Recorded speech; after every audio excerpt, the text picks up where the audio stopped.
I'm going to take advantage of the front that I have a regular bust dart and I have a fisheye dart. Okay?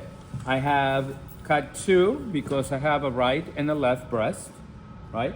So we have a right and a left front.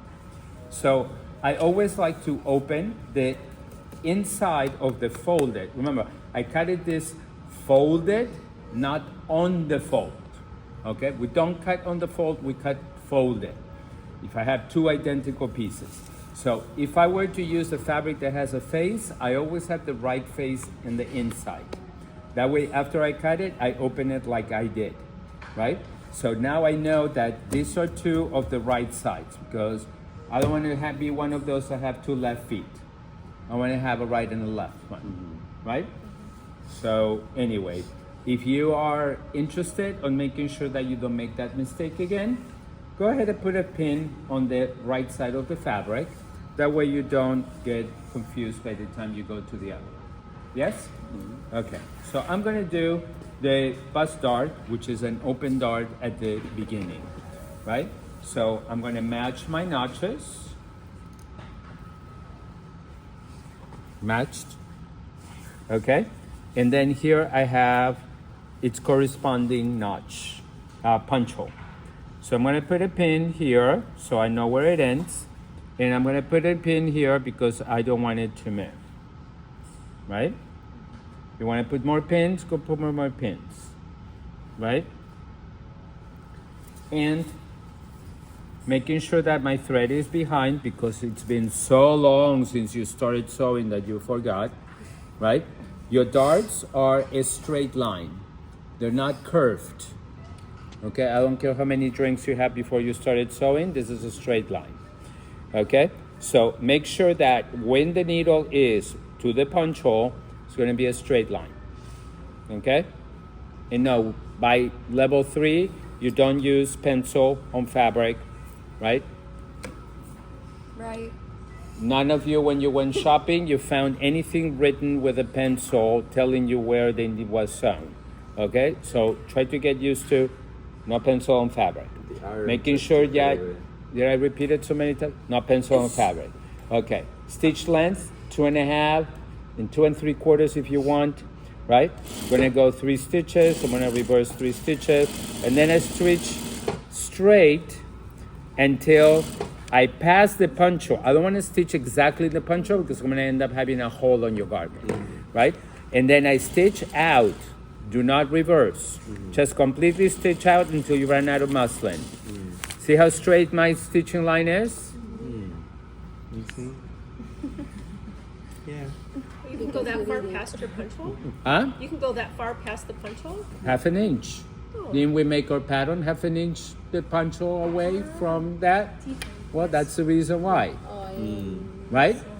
So now I'm going to pull it out. I'm going to make a lasso knot, okay?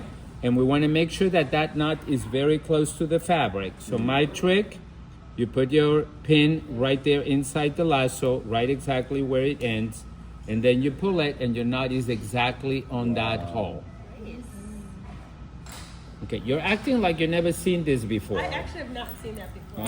Oh my God. I've never seen that. You have a new member in your club. Let's see who is the president. That's what he meant. Let's see who is the president. Anyway, right. I have seniorities. He called it. You can be the treasurer. All right. Okay. So this is a fisheye dart. Okay.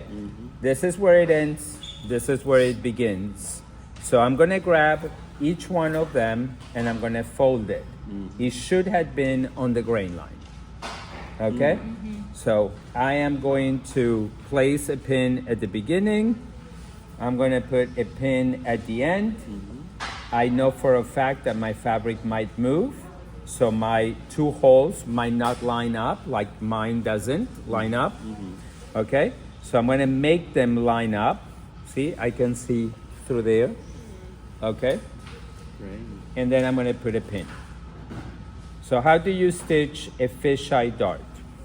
Not from the beginning to the end, so now from the center, right?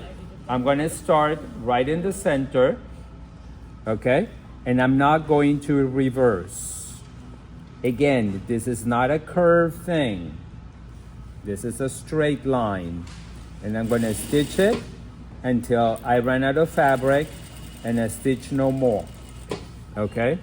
That sounds like a song. And then I do the lasso thing. Okay. Pin.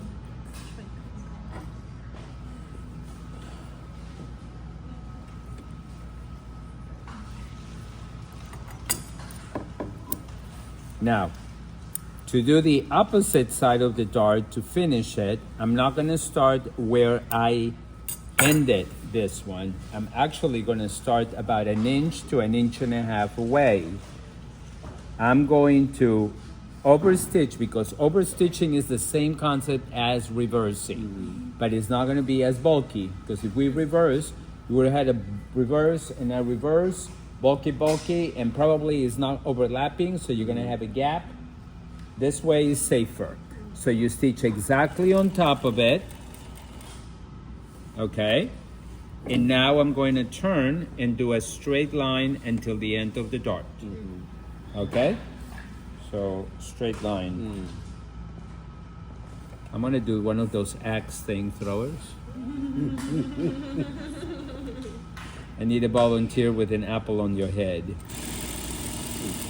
Maybe the president of the club that we just talked about. I'm not that brave. Talking about trust. I'm not that brave.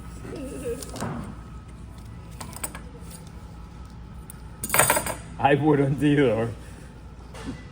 At least not with an axe on me. Even though I would have had fun. Oh, but we know how to sew. Yeah. So if there is any cuts, we can do some kind of whip stitch or one of those, right? Easy peasy. So you can see, you know, on the short collar, we're gonna have a really thin little dart. It's only 1/8 of an inch wide, right? So here, when I press it, see how beautiful the corner is? See that? This is the waist, and this is gonna be the other two. When I use the hem to press, this is gonna look really flat. I don't want it to create a crease. Okay? When you press, the depth of the dart, this vertical dart, will go to which direction? Center front or center back. Thank you very much. And what about the bust? Where is the Down. depth? Down. Oh my goodness. Wait, did I say out? Or did I say center? In, right? Center.